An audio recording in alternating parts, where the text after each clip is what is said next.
à tous, TS Live revient aujourd'hui avec une édition spéciale Festival national du court-métrage étudiant. En effet, le FNCME, organisé chaque année par Télé-Sorbonne, a eu lieu du 4 au 6 avril à Paris. On vous propose de revenir sur les moments marquants de cette 17e édition. Au programme, découverte, les 15 courts-métrages sélectionnés lors du festival. Retour sur la cérémonie de clôture et la remise des prix. Et décryptage, on vous dévoilera chacune notre coup de cœur du festival. Et pour finir, rencontre avec la grande gagnante, Alice Mama a raflé 3 prix et elle est revenue pour TS Live sur sa victoire. Sur les 297 courts-métrages reçus cette année, un jury de sélection s'est réuni pour sélectionner les 15 films les plus marquants. Voici un aperçu de toute la diversité qui était proposée lors de cette 17e édition du FNCME.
Et la soirée finale a commencé et fini comme chaque soir du festival par un film d'animation.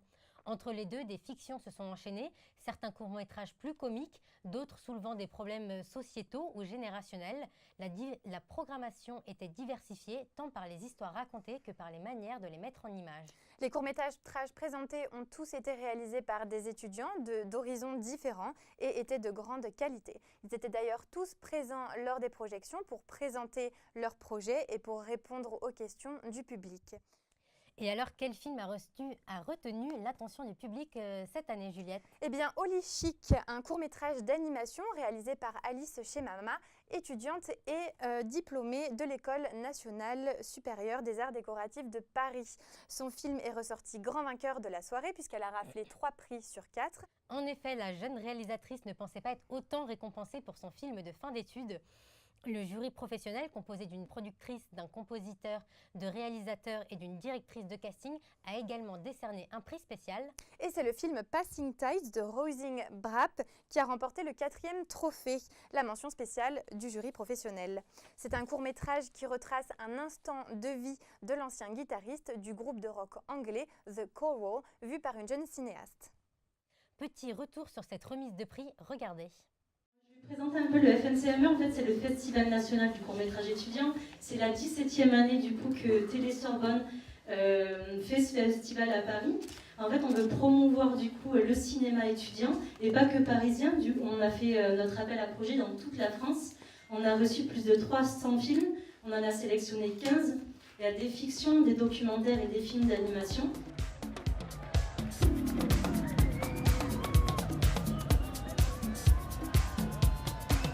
Le film se passe en boîte de nuit, c'est un sujet qui m'intéressait, enfin pas forcément les boîtes de nuit mais les soirées en général, parce que c'est un moment où les gens vont complètement lâcher prise, vont se libérer et aller peut-être même vers des instincts un peu plus primitifs. Voilà, c'était ça qui m'intéressait, la façon dont on se libère à travers la danse, le fait qu'on puisse pas parler et que du coup, voilà, c'est le corps qui s'exprime. mais il est décerné ce soir à Oli Chic.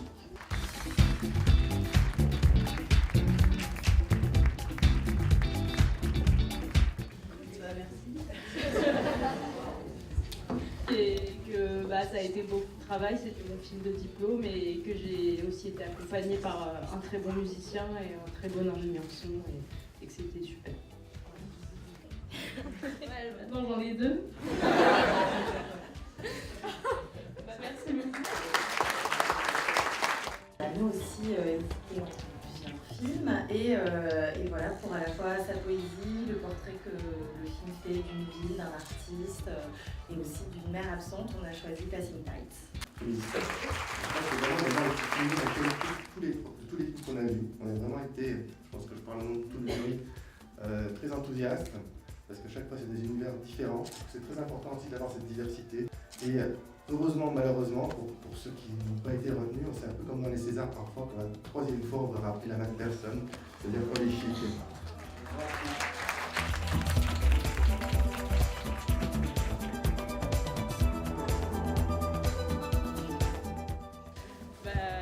Merci encore. Au suivant. Ouais. Merci en tout cas. Merci à vous, c'était une super expérience.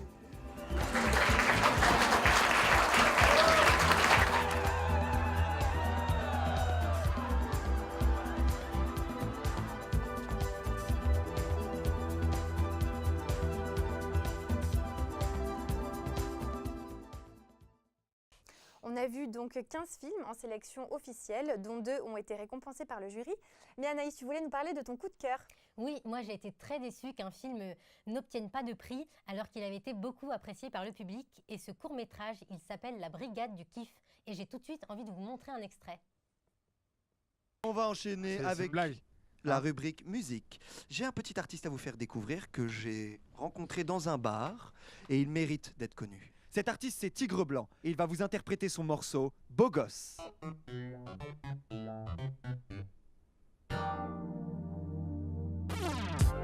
Où sont les habits neufs sur mes épaules de beau gosse?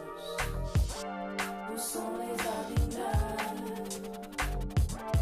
sur mes épaules de beau gosse? La vérité, tu me fais de la peine. Comment tu t'habilles, ça me gêne. Rien que de te voir, j'ai la migraine. En vrai, tu vas plus jamais ken. Oublie les sandales et les ballerines. L'inventrice des sockets est une rate.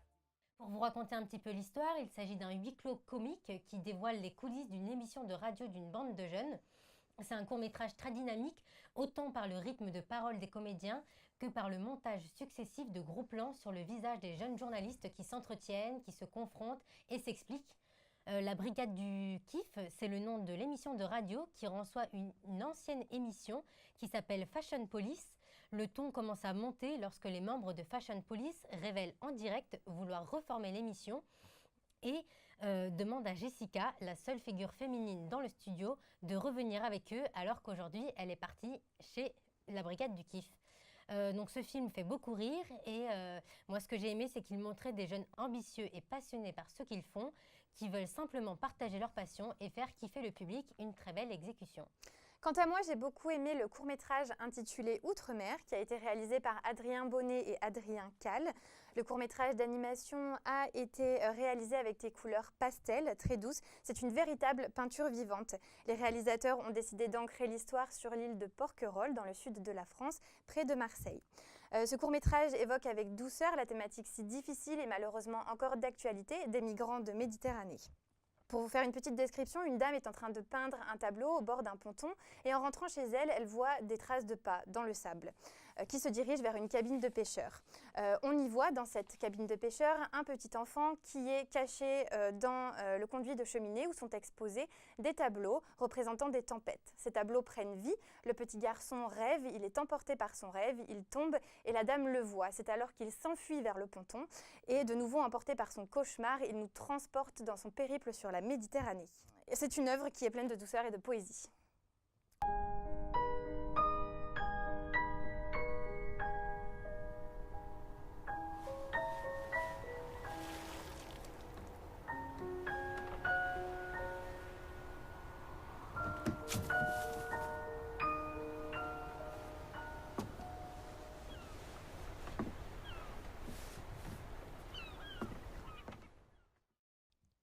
Malheureusement, Alice n'a pas pu venir sur le plateau ce soir. On accueille donc Orenthal qui va nous parler de la réalisatrice. Salut les filles. Salut Orenthal. Alors, est-ce que tu peux nous présenter donc rapidement l'histoire de Holy Chic et les intentions de la réalisatrice Alice? Alors, Holy Chic, c'est un film qui est basé sur un moment en boîte de nuit où les humains laissent part à leurs instincts les plus primitifs et on y voit des scènes qui sont très récurrentes dans les boîtes de nuit avec bien sûr des petits animaux dans le décor et ça nous donne une ambiance assez sympa qui est bien guidée par la musique d'ailleurs. Lors de la présentation de son film, Alice nous a parlé des techniques qu'elle a utilisées pour réaliser son court-métrage d'animation. Est-ce que tu peux nous en dire 2 mots? Alors, elle a surtout utilisé des techniques très basiques, le crayon à papier et puis la table lumineuse. Après, on a eu aussi de l'aquarelle sur certaines scènes et aussi du fusain pour la dernière scène. Est-ce qu'on va retrouver Holy Chic dans d'autres festivals? Alors, il y a le festival du film court d'Angoulême auquel Holy Chic participe. Il y a le festival du film d'animation de Rennes.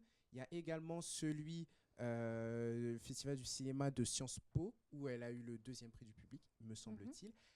Et alors, vu qu'elle est repartie quand même avec 3 statuettes de la soirée, on a osé lui demander où est-ce qu'elle allait les mettre, du coup, ces petites statuettes. Alors, il y en a une qui va aller chez son musicien Neville Bernard, qui a quand même composé toutes les musiques. Il y a la 2e statue qui ira chez son super ingé son, Vendôme Uni, qui est la 3e.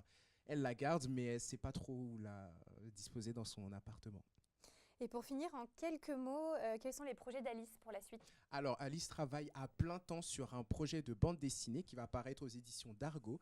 Elle est sur un thème plutôt centré sur le 19e siècle, donc on est vraiment dans un univers totalement différent de ce qu'elle a pu nous proposer avec Holy Chic. Donc voilà, on attend bien sûr d'en savoir plus et de découvrir ce projet qui est fait avec une scénariste. Merci beaucoup, en tout cas, Orenthal, de t'être entretenu avec elle et de nous avoir donné ses propos. À vous de vous lancer maintenant pour présenter votre court-métrage au festival l'année prochaine. On espère que cela vous aura inspiré et encore bravo à tous les réalisateurs de nous avoir envoyé leur court-métrage cette année. Merci beaucoup à tous de nous avoir suivis et on revient très vite pour une nouvelle édition de TS Live. En attendant, vous pouvez suivre notre actu sur les réseaux sociaux. À bientôt. Au revoir.